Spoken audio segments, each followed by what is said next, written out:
नमस्कार दोस्तों। आज हम बात करेंगे 8th पे कमीशन अपडेट के बारे में। जाने कब बनेगा अगला आयोग। सरकार ने दिया दोस्तों समय सीमा का जो है संकेत। 8वें वेतन आयोग की घोषणा बजट 2024-25 में नहीं हुई, लेकिन केंद्रीय वित्त सचिव ने 2026 में इसको लागू होने के संकेत दिए हैं। एनपीएस और ओपीएस की बहस जारी है और केंद्रीय कर्मचारी पेंशन प्रणाली पर सरकार के निर्णय की प्रतीक्षा कर रहे हैं। 8th पे कमीशन अपडेट क्या है। केंद्रीय कर्मचारी और पेंशन भोगियों के बीच 8वें वेतन आयोग की उम्मीदें जो हैं निराशे में बदल गई जब वित्त मंत्री निर्मला सीतारमण ने केंद्रीय बजट 2024-25 में इसकी घोषणा नहीं की। हर 10 साल में एक नया वेतन आयोग लाने की परंपरा को देखते हुए उम्मीद था कि यह आयोग जनवरी 2026 से लागू होगा। बजट और वेतन आयोग की घोषणा का अनुमान।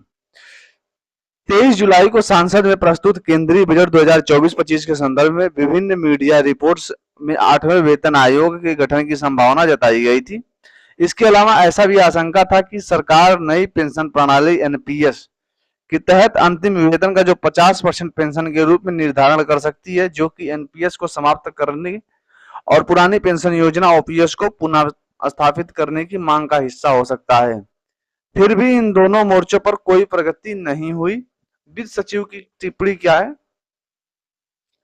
इस मामले पर। हालांकि बजट में कोई ठोस घोषणा नहीं हुई, लेकिन बजट के बाद केंद्रीय वित्त सचिव टीवी सोमनाथन ने एक सच्चारता का संकेत दिया कि सरकार इस मामले में निकट भविष्य के में निर्णय ले सकती है। सोमनाथन ने कहा कि 8वां वेतन आयोग 1 जनवरी 2026 को लागू होने वाला है। हम अभी 2024 में हैं, इसके लिए अभी काफी समय है। फिलहाल दोस्तों अगर एनपीएस ओपीएस की हम बात करें तो एनपीएस में अगर दोस्तों 50% भी अगर सैलरी का हिस्सा किया जाता है तो भी दोस्तों ये हमारे जितने भी कर्मचारी हैं पेंशन प्रणाली के अंतर्गत आते हैं उनको दोस्तों ये मंजूर नहीं है। उनको बस एक ही चीज चाहिए जो कि ओपीएस, एनपीएस को हटा के ओपीएस ही लागू करने की मांग करते हैं। इसमें कोई एडिशनल एडिटिंग की मांग नहीं करते हैं। 8वें वेतन आयोग के लिए अभ्यावेदन जो क्या है। लोकसभा में पिछले महीने वित्त राज्य मंत्री पंकज चौधरी ने बताया कि जून 2024 में 8वें केंद्रीय वेतन आयोग की स्थापना के लिए 2 ज्ञापन प्राप्त हुए थे। हालांकि उन्होंने यह भी बताया कि सरकार के पास फिलहाल ऐसा कोई प्रस्ताव विचाराधीन में नहीं है।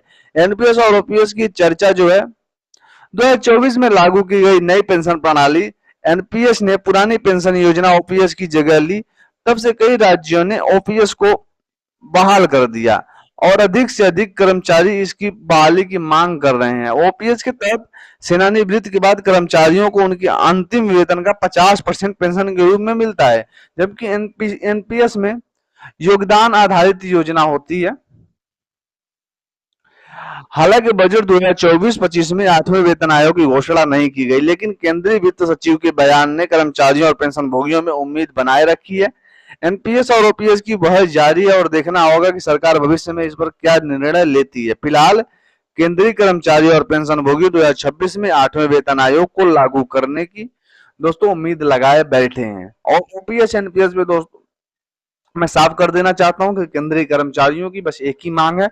एनपीएस में कोई वो सुधार नहीं चाहते। ओपीएस में उनको दोस्तों पूर्ण रूप से जो है ओपीएस लागू करने का ही वो लोग मांग शुरू से ही करते आ रहे हैं और एनपीएस में कोई भी दोस्तों सुधार उनको मंजूर नहीं है। इससे अच्छा सरकार दोस्तों सरकार को चाहिए कि ओपीएस को ही लागू कर दे और या तो एनपीएस और ओपीएस दोनों का विकल्प रखे केंद्रीय कर्मचारियों के बीच, या तो ओपीएस को दोस्तों फिर से बहाल कर देना चाहिए। चलिए दोस्तों फिलहाल कोई नया अपडेट आता तो मिलते हैं नए वीडियो में, तब तक के लिए थैंक यू।